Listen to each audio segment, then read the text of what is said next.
Já, skáldkonan Natasja S. hingað komin, þetta velkomin. Fyrst verðlaun Tómasar Guðmundssonar. Það sem að fólk sendir handrita ljóðabók og sem valið að dómnefnd. Og mörg skáld unnið þessi verðlaun. Þetta fín verðlaun. Ég veit. Þú yrkir á íslensku. Já, ég ger það. Já, ertu innflytjandi. Þetta ekki þitt móðmál. Nei. Og þú gafst út bók. Ég talaði nú við þig fyrir svona ári síðan. Þá gafst út bók með mörgum ljóðum eftir innflytjendur. Sem að sumir ortu á íslensku, það ekki? Já. En ekki allir? Nei. Það voru kannski 3 rithöfundar sem skrifaði á íslensku, eða 4. Já. Annars voru það á ensku og öðrum tungumálum. Já. Og þú ert ekki eina sem að gera þetta, að yrkja á nýju máli. En það kemur eitthvað skemmtilegt út úr þessu. En heldur að þú sjáir það? Hvað er öðruvísi við íslensku þína heldur en heldur að sé ekki frekar við Íslendingarnir sem að svona skynjum að það er eitthvað? Já, ég held það er eitthvað svona önnur orðaröð, eitthvað svona val á þessu orði, eitthvað svona öðruvísi heldur við erum vann. Stundum er ég meðvitund það sem er skrítið en stundum ekki. Og mér finnst það svolítið leiðinlegt að ég get ekki lesið það sem Íslending og skilja hvernig íslenska mín er. Já, og hversu skrítið hún er. Ef hún er skrítið. Já. En stundu segistu vita að það sé skrítið þannig að þú ert vísvitandi að senda á íslensku en með kannski svona rússneskri orðaröðun eða þetta meina það? Já, til dæmis í bókinni að því að hún er Rússland og allt sem er að gerast núna. Ég nota orðið móðurlandið í staðan fyrir föðurlandið. Það voru nokkrir sem voru að lesa yfir og bendi á það að það er föðurlandið á íslensku en mér fannst líka gaman að undirstrika að þú veist móðurlandið er meira svona eitthvað sem þú vil vernda. Ekki föðurlandið sem vernda þig, heldur á öfugt. Og rússar segja móðurlandið. Já. Móðurrússa. Já. Og það er nefnilega það sem við vorum að ræða fyrir mörg ár síðan þegar ég lærði íslensku. Hvernig kallar maður föðurlandið þitt á móðurmáli okkar? Ég bara, er það öðruvísi á mismunandi tungumálum? Það getur líka fengið aðra merkingu á íslensku. Þú kallar móðurlandið, þá getur þetta verið svona feminist. Gott að vita. Það fær aðriðsí merkingu. Við náum ekki kannski endilega rússnesku merkingunni. Þetta fær íslenska merkingu. Íslenska svona. Við höfum svolítið rætt undanfarið íslensku og innflytjendur. Tala við fólk sem eru áhyggjur á íslenskunni á tímum svona fólksflutninga. Að ef að innflytjendur læri ekki íslensku þá getum við svona mist hana eitthvað hátt. Að við getum lent í því að enska væri millimál. Nú, ert þú elskað íslensku fyrst að þú lærir hann og yrkir á henni? Hvað finnst þér íslenskuna á þessum, ég býst við að margt fólk sem þú þekkir eru innflytjendur? Já. Eru kannski flest fólk sem þú þekkir innflytjendur? Það er svolítið erfitt að segja. En já, ég þekki mikið innflytjendum. Það er ju áhugaverð spurning. Þú veist, ég er búin að vera innflytjandi bæði hér og í Svíþjóð og það er mjög öðruvísi reynsla, líka varðandi tungumáli. Það sem mér finnst erfitt með íslensku er að Íslendingar tala ensku við mig. Ég er búin að búa hér, ég flutti hingað fyrir 10 árum síðan. Áður en ég flutti, ég tók námskeið í 3 ár í íslensku í Moskvu. Og þú veist, 10 árum seinna fólk gleymir að ég tala íslensku. Og það er mjög svona óhvetjandi fyrir fólk, þú veist, að vera bara fyrst og fremst innflytjandi. Að fólk búast ekki við að þú tali íslensku.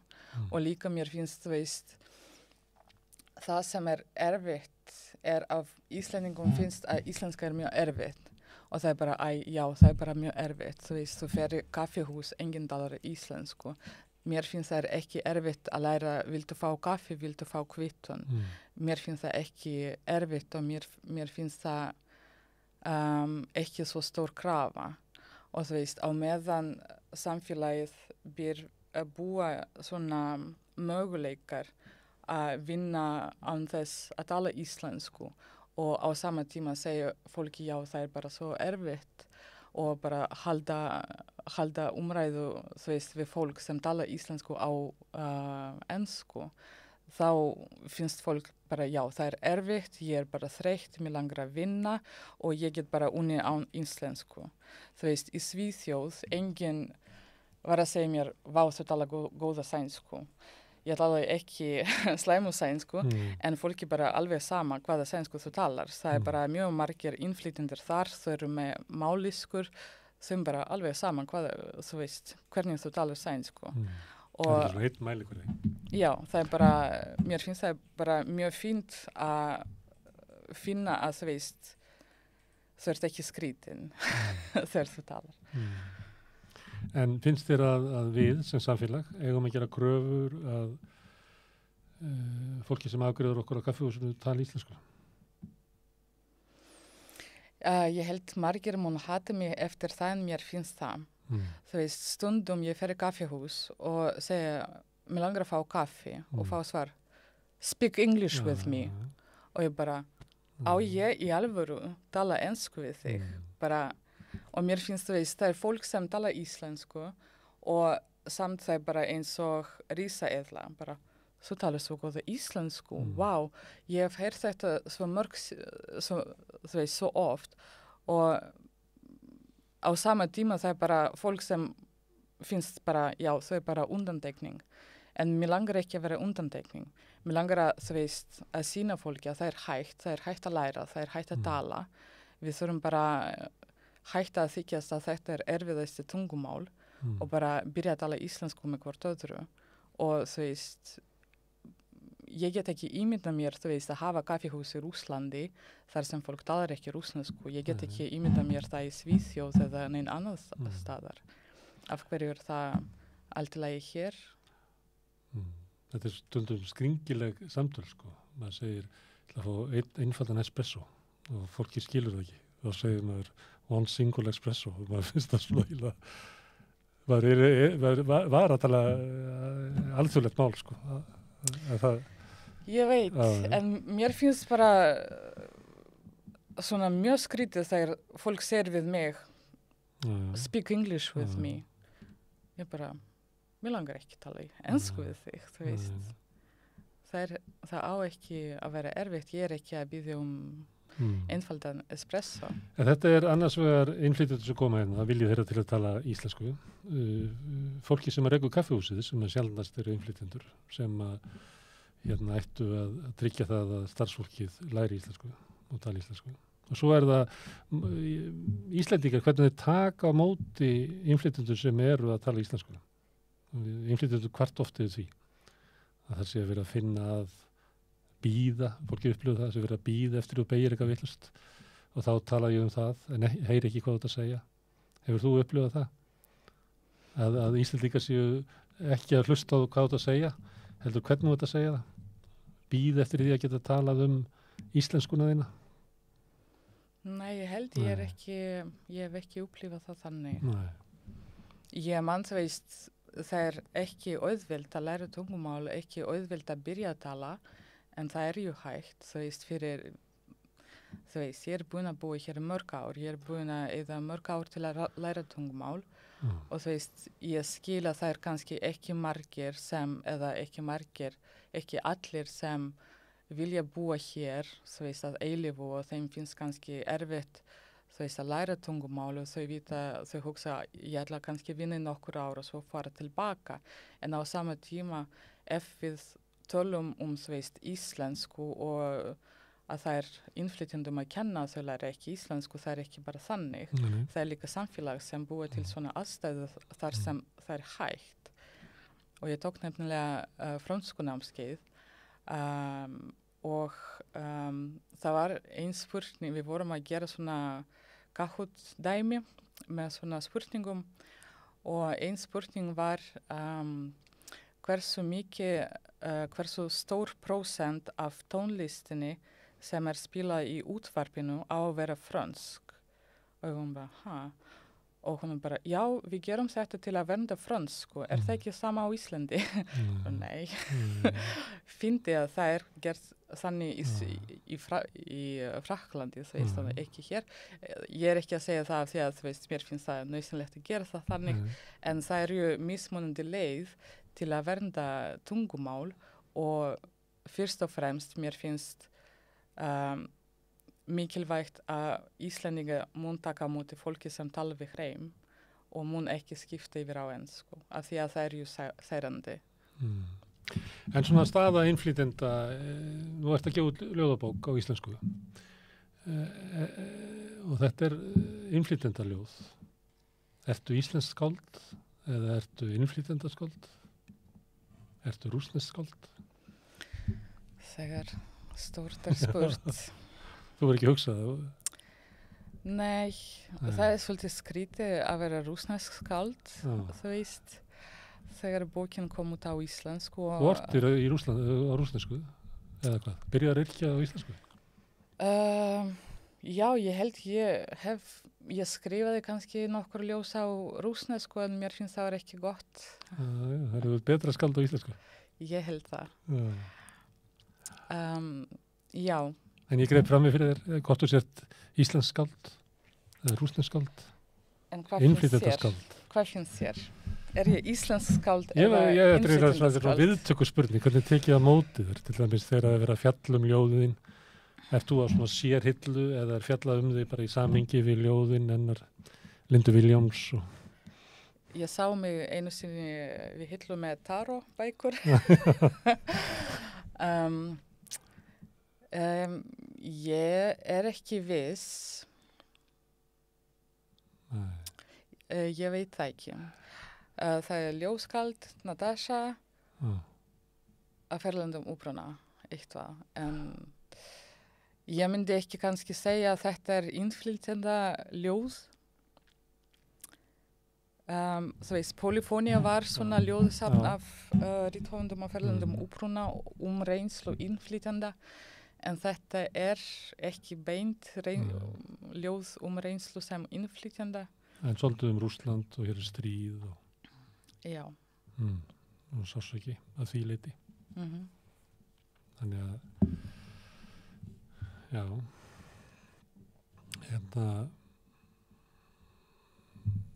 og það sem, þú veist, hvað að vera íslensk skáld? Ég veit það, ég bara fá þig, ég ekki með kenningar þetta, ég ætla bara að heyra þínu upplifun. Og það sem ég langar líka að bæta við hér, þegar ég vann í bókabúðinni, ég var mjög oft spurt, ertu íslensk? Þegar fólk myndi hvort ég tala íslensku. Og ég ekki íslensk, ég get ekki svara já, og þú veist, og ég veit að þau meina hvort ég tala íslensku. Og þú veist, mér finnst líka þetta góð dæmi það, þú veist, að fyrir Íslendinga það ennþá hvort þú ert Íslending og þú talar íslensku eða útlending sem talar ekki íslensku.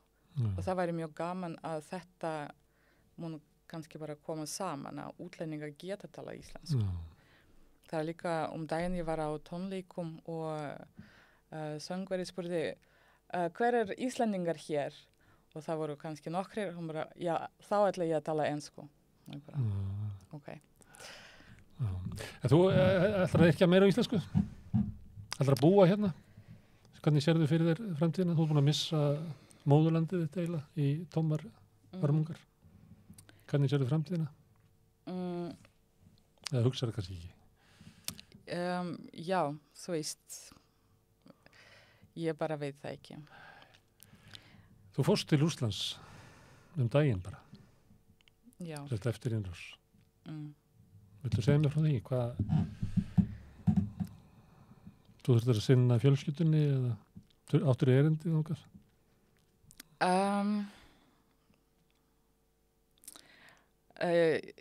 Ég man þegar ljóðabókin byrjar í Frakklandi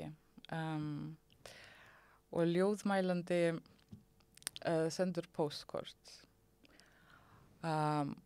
og ég rétt áður en stríðið hófst, ég var í Frakklandi og ég var að senda postkort.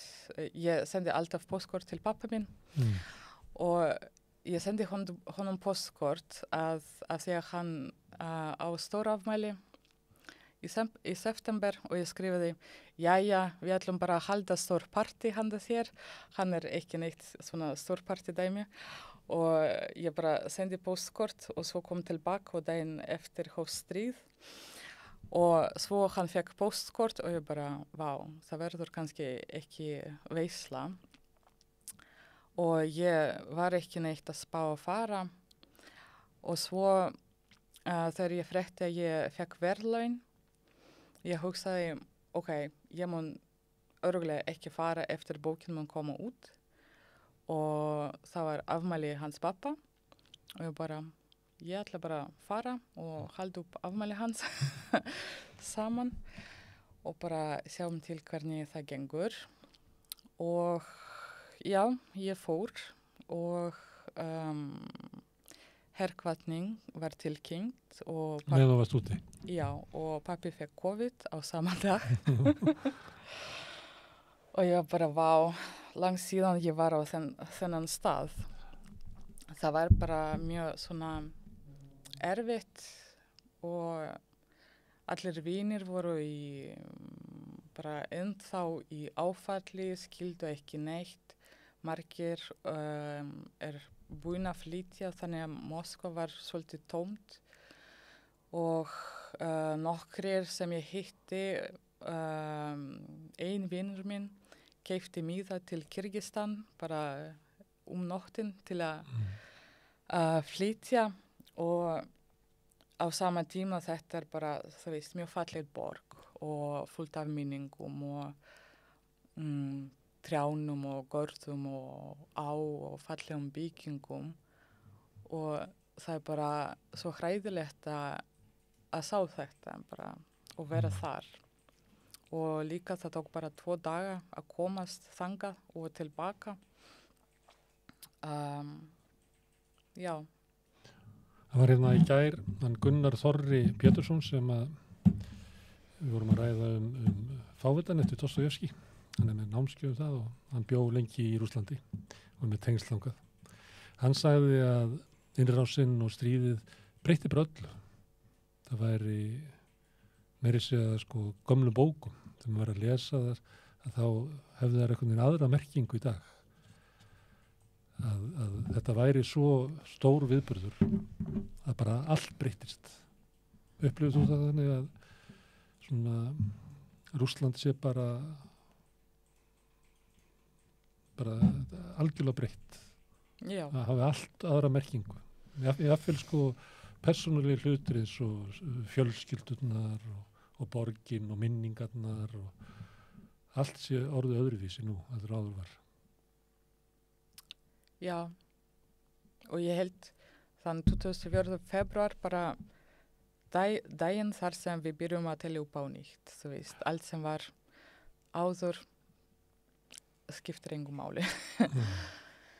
Já, ég held það bara á einhvers hátt ný veruleika en á sama tíma ekki svo ný.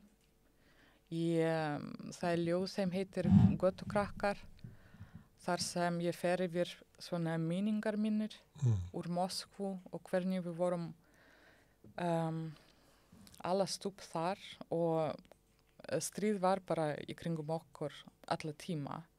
Það var bara svona, þú veist, neðanjarða lestir og þú veist, bara í stríðþemum og sigursafni og nafngatana og bara allt þetta var svona stórt og allt í einu kom það tilbaka og það bara má það og ég skilji ennþá ekki hvernig það getur verið í gangi og þú veist, það bara ný veruleika fyrir mig og þá breytist líka bara merking fortíðarinnar, það breytist sagan breytist við svona atbröð.